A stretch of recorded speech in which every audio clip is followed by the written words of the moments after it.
Good, beautiful Monday morning to you. It's Monday, the start of the week, and it could not start any nicer than this. The sun is shining. There's been a frost overnight, but of course there's no frost to be seen here around the trees because the trees protect. Excuse me, I'm tongue-tied this morning. I'm still drinking my coffee.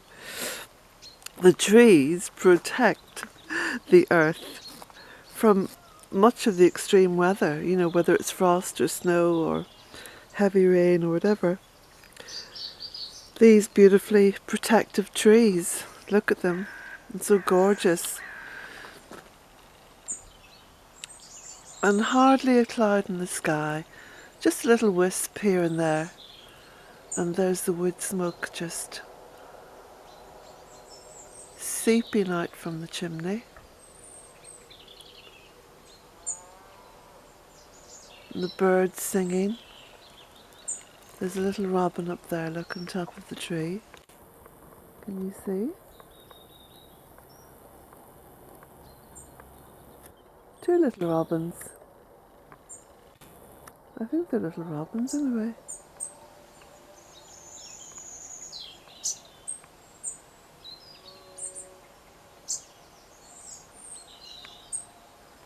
Just going to the treetops to catch the morning sun. It's about 9 o'clock or 9:15 in the morning.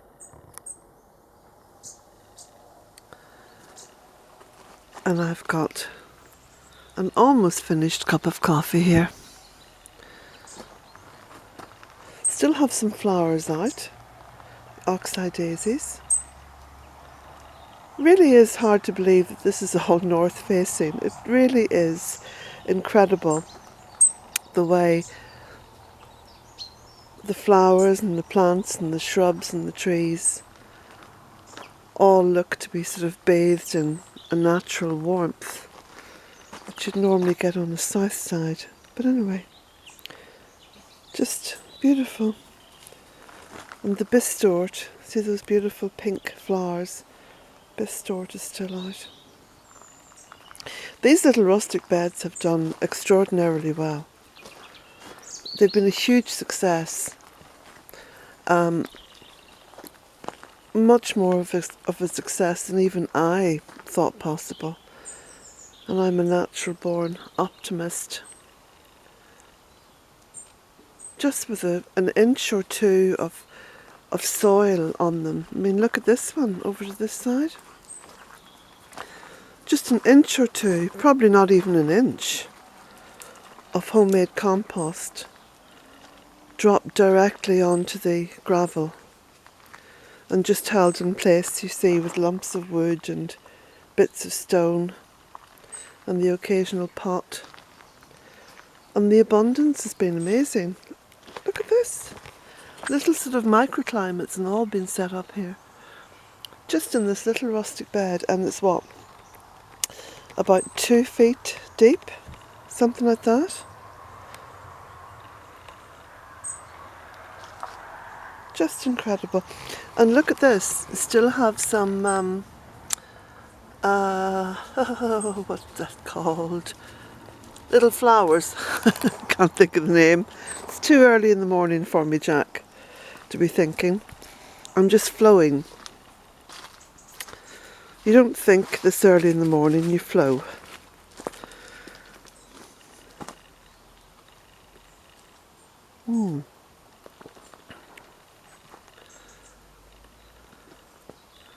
All the colours.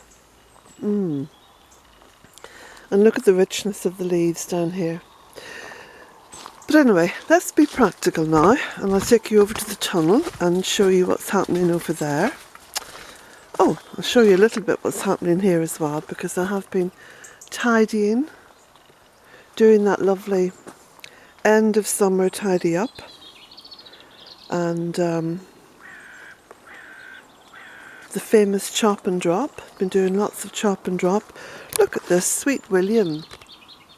Sweet William still flowering. You see, microclimates. And despite the frost, still got little bits of evening primrose wanting to flower. Massive amount of seed there as well. I'm going to take those big long seed stems and shake them out hither and thither. This parsley, this parsley has been growing and spreading for the entire year since about February or March, and it's still going strong.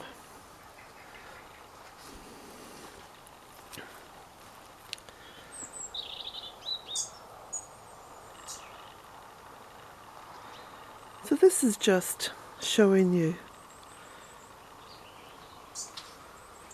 how it's all looking on this Monday morning, middle of October. I cut back some of the Senecio because it was closing up this path. Have to keep the path to the door open. My beautiful little Samhain wreaths. Look, it's still perfectly lovely. I'm going to make some more of those. I've got some friends arriving on Friday. They're coming up from Clifton. That's Terry and Law. They're coming up for the day, and I wanted just to make sure they have a few little gifts to take with them. Look at this. Little pansies down there. And nasturtiums. Goodness me. And feverfew.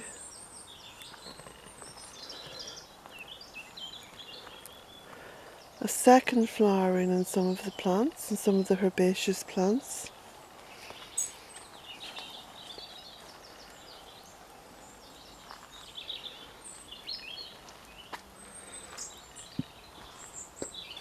You can see I've done a chop and drop here.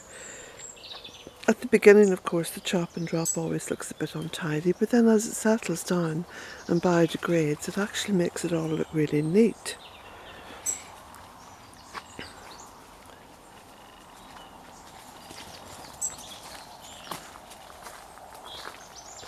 So this is the morning walk at Bealtaine. The morning walk and contemplation.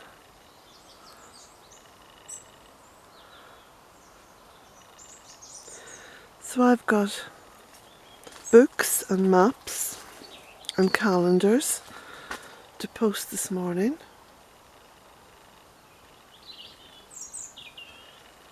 And what I'm doing now is I'm just putting an oak leaf in with every one that I post, whether you ask or not, because I can never be too sure whether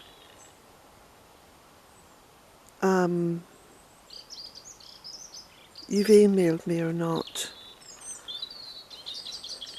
Because what I'm doing is I'm answering emails on my phone, and then I go onto my laptop and I think, oh, have I answered that one?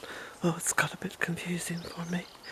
So I'm just going to be doubly sure.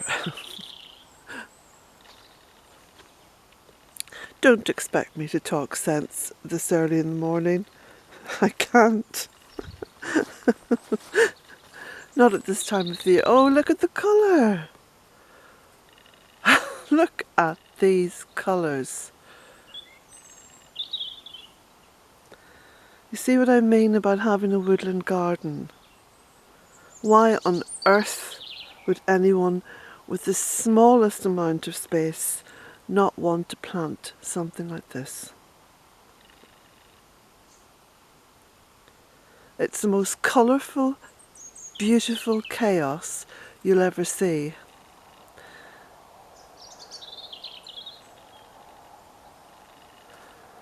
So this is my colourful Lunasa garden. So beautiful.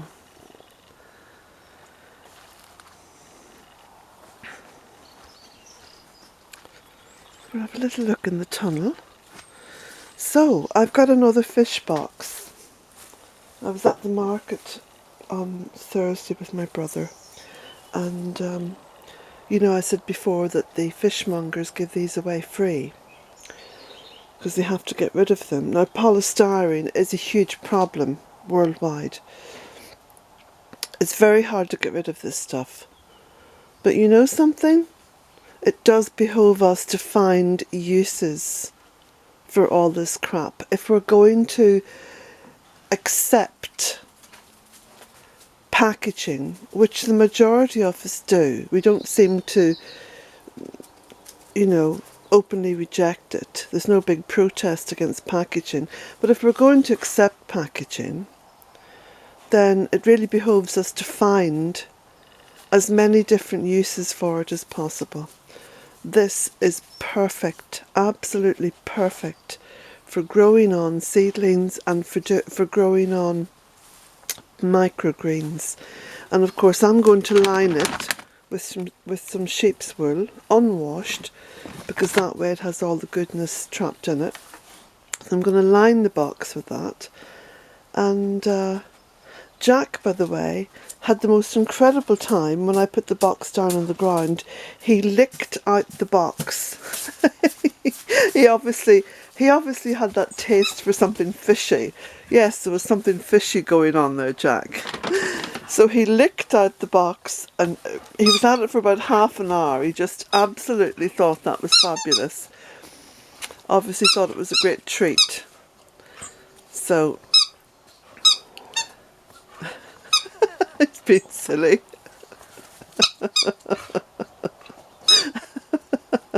And the more I laugh, the more silly he gets. Look, because he keeps looking at me as though to say, this is your Monday morning entertainment.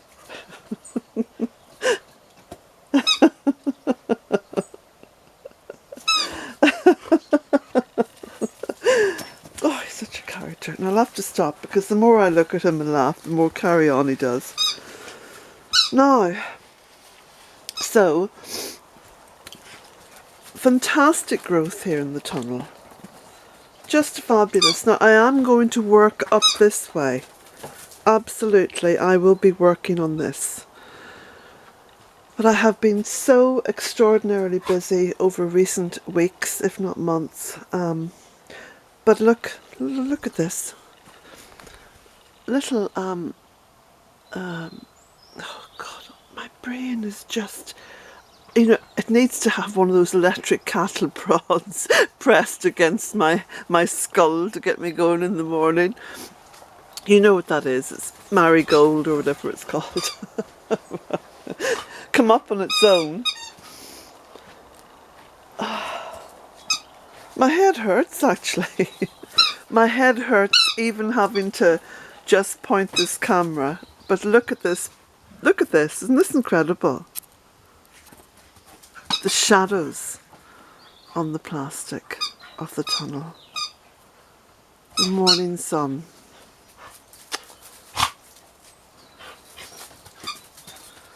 You see, this is a very meditative time for me, and my brain, I've almost trained my brain to disengage from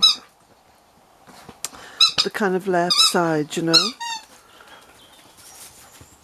and I'm just looking at this and just soaking it up and just allowing it to seep into me.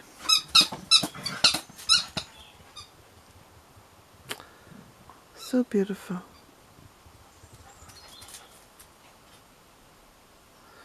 I often thought to myself I could just live in a polytunnel, especially a polytunnel like this. It's surrounded by trees and bushes and all this life. Even with trees on the inside of it, look.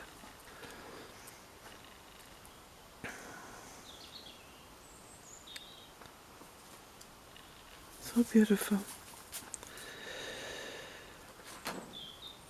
Right.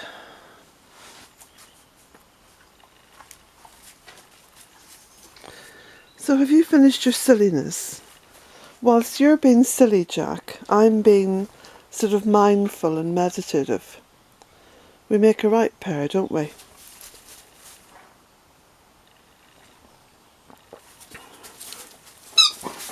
Oh, off he goes again. I've got some little cuttings down there in those pots, and that's actually weeping willow.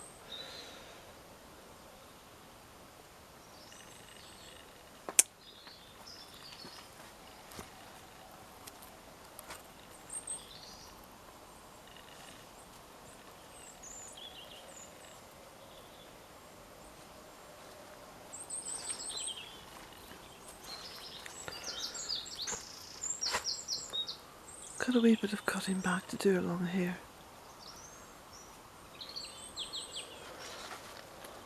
Do you know, there's some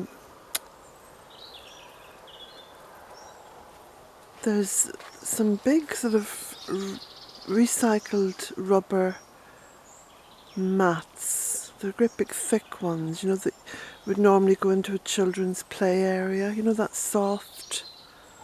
I think they're made from recycled tyres. And they sell them, I think they sell them in one of the hardware shops in Carrick, Woodies or somewhere like that. But I could do with having maybe a dozen of them or so that I just place along here in order to make this more walkable, because I'll tell you why. Up here in the corner, you know, I've done this intensive planting. Sorry, Jack, I'm just going to come past you, darling. I know you're there chewing the grass. Okay, I'm just treading very dandily here along. Yeah, I sort of planted this little hedge, you see, along here. And it's a place I very rarely walk along, because as you can hear from my movements, it's just a little bit difficult. But here, you've got this incredible fuchsia.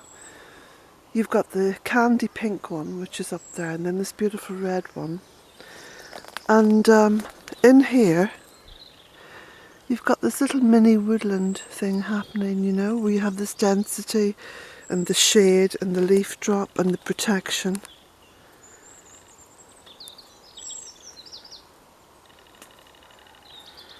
But what I must do anyway is cut it all back. Look, I've even got fuchsia growing out of cuttings that I dropped there at the beginning of the year, you know. I did the chop and drop along here.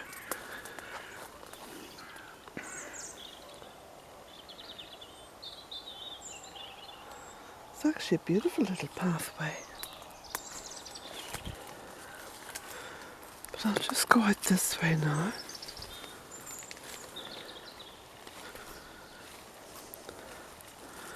And up towards the stone circle. Now my gin jams are all wet. I've been gingerly treading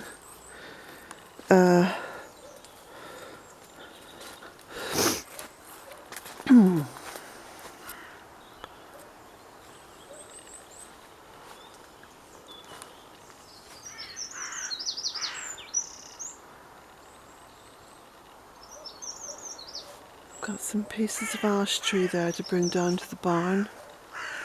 The sweet chestnut, the colours on this are incredible.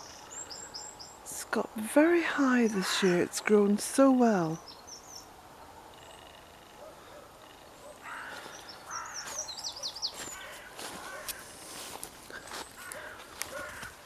Oh, that's beautiful, look at that. You've got the fuchsia there, coming out by the sycamore. Some lovely colours. Jack's just picked up the scent of the fox, I think. The fox goes through a hole in the fence over there. Jack! Look, gets all excited.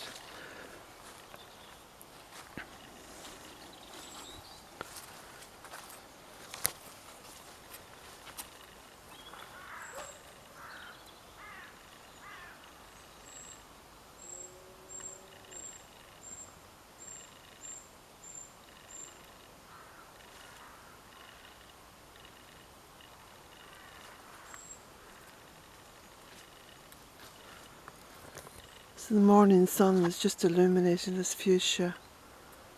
What a stunning sight. And the fuchsia's growing on the other side of the ditch.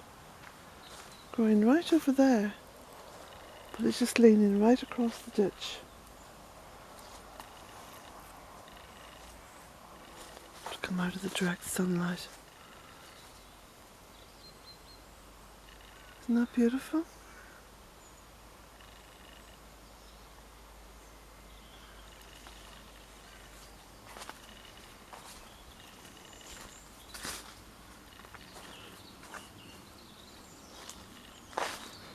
Something very sacred about the morning, isn't there? Of course, mornings are always filled with hope. Hope and anticipation and optimism for the day that's in it. I suppose as well, in the shape of the morning, everything is possible. Anything could happen, and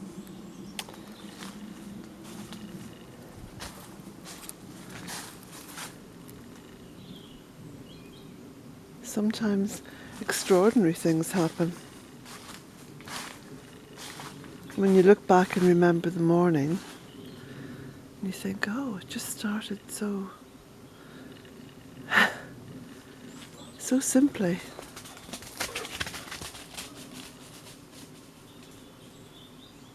I love the mornings. So I was up along here as well over the weekend, just pruning back, pruning back some of the little shrubs. So they look a little bit decimated now at this time of the year. My beautiful oak tree, this is amazing. I was counting up the oaks in the garden.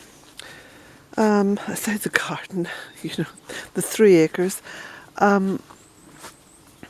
And I'd got to 6, but I'm sure there's another couple. But this one, absolutely beautiful. Look at the shape it's taking on. Isn't that fabulous? And looks so much more mature than just the 12 or 13 years it's in it. Little robin has come down. No, it's gone now. We've got lichens on it as well. So yeah, we're just pruning back along here. You can see the work I've done. Just to keep those paths open. And this little beech tree as well has taken on a beautiful shape. Done lots of chop and drop under that. And this sycamore, despite heavy pruning, is reaching for the sky.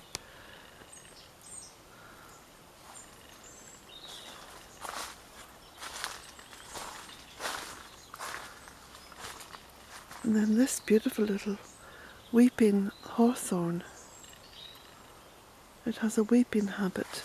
You can see a little umbrella shape to it. And this beech tree, I'm just amazed at the growth this year. Wonderful. Masses of chop and drop there from the early summer. All kinds of little creatures in there now for the winter. Oh, I wanted to show you this as well. Let me just go back up. The importance of just one tree.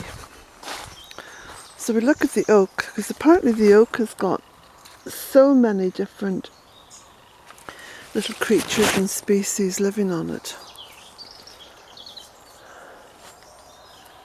So I'm going to just look up into the leaves. I'll just pull one of these branches down just to show you. So we're looking at the underside of the leaves. Look, little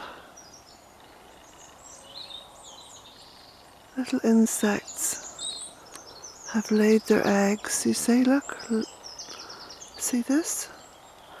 So these leaves will drop, they'll go down onto the ground, and those little creatures will be in that hibernating state for all of the winter. And they'll emerge in the spring as whatever little insects they are. So please don't go tidying up all your leaves, because in all that beautiful chaos down there is life.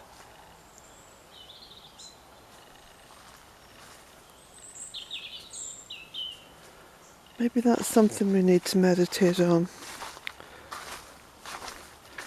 That life emerges from chaos. So as we're going through all this chaotic, extreme weather events, there's so much life emerges from it.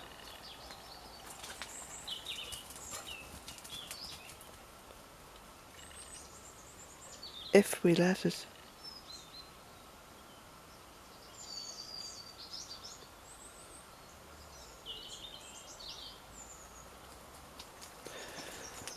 And that's our albatross, isn't it?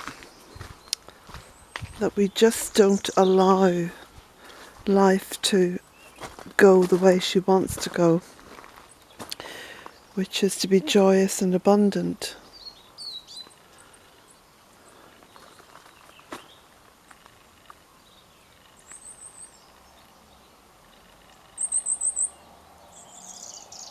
The Rime of the Ancient Mariner, when he had the albatross hung around his neck.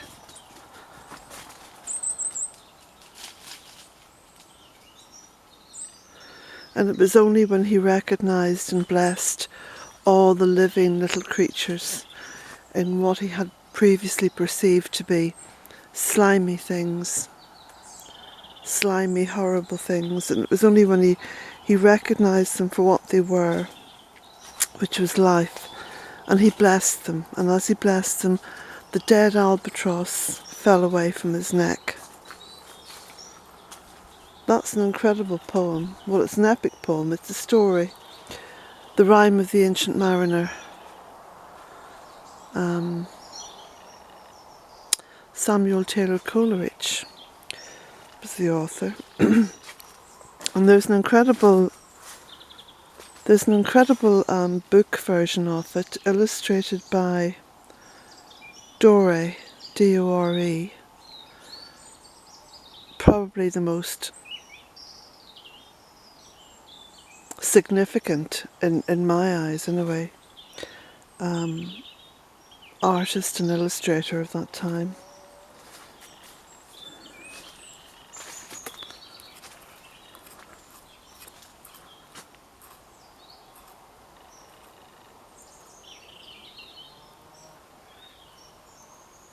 And if I say to you, of course you know the Rime of the Ancient Mariner, and you probably say to yourself, well, no I don't, I'm not familiar with that. Well then if I say to you, water, water everywhere, and not a drop to drink.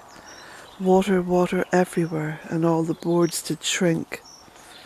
You may recognise that little verse, and that's from the Rime of the Ancient Mariner. But if you want to read something that's very profound and full of mystery and enchantment as well, then I would highly recommend The Rime of the Ancient Mariner. Look at this beautiful fungi.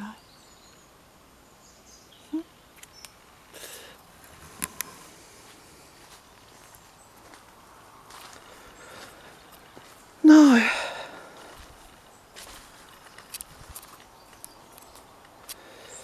so there we go. Blessings to you all.